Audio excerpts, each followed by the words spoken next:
All right. Today, good afternoon, Mr. Diaz. Today, you were observed using a full statement of expectations, including time, body, and voice. With that, you had 18 out of 18 students, which led to 100% of them doing the task that you wanted them to do. You wanted them to line up because they were getting ready to transition. Yes, so all of your fourth graders did that, and you had 100%. What impact does that have with student behavior and time management when you use time, body, voice? Well, it was one of the advised best practices from you guys.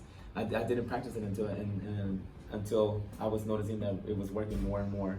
And so, yes, the expectations are stated clear, and so that helps. So I don't have to repeat myself again. And just making it a routine, the kids know what to expect. Sometimes they finish the sentences for me, but voice level, they say 0. They already know. Perfect. According to the situation we're going to transition to. Perfect. Absolutely.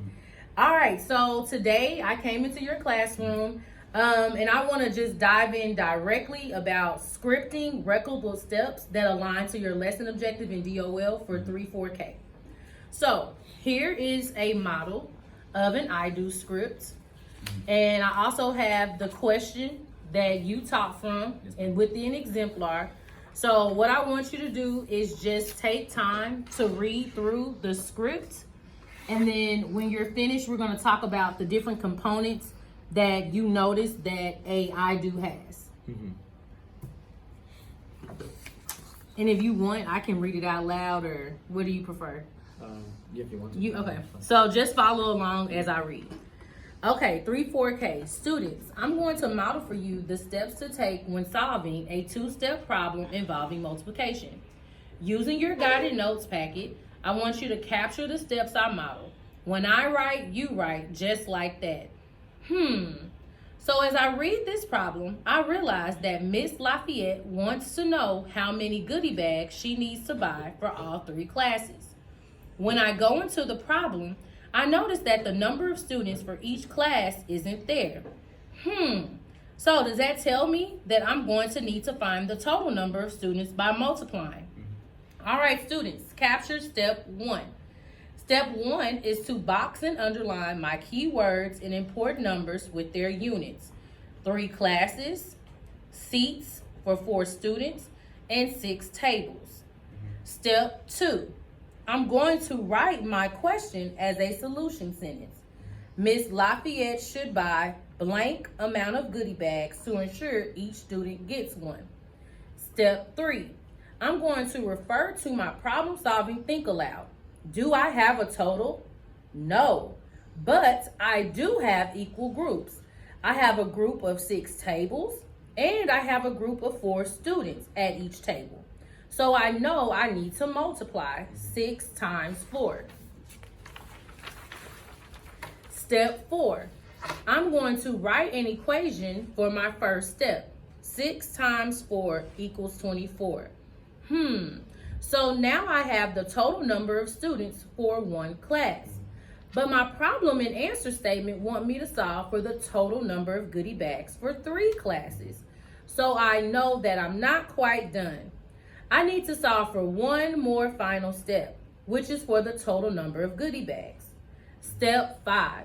I go back to my problem-solving think aloud, and I ask myself, do I have the total number of goodie bags? No, but I do have equal groups.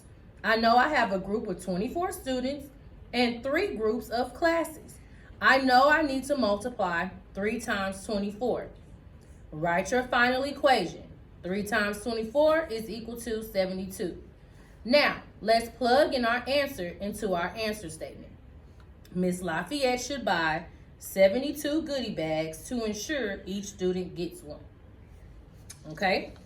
So, based on the model, and I guess we can take some time to kind of process it, but I just want to ask, what were the components of the I do script that I've read out loud? The thinking, even the suggestion of it's one of the key things that I don't do enough. Okay. That I wish I would do. So I'm looking at that, and then the other key component is the answer statement as a blank. Okay. We didn't do it, and that's one of the things that we started off first as doing, and then as we've been working more and more, I think we faded off of that a little bit more. Okay. But that's one of the two key components that I see in the course, the scripted step by step. I don't do it as much as that. I pretty much have my work exemplar and go based on that, but I didn't have it break it down as a script like this, which is really detailed and really great. All right. Perfect. All right, so what do you, based on that, and I just want to reframe what you said. So you noticed the answer statement. Yes. We know that's kind of evidence of, for math, that's our problem solving protocol.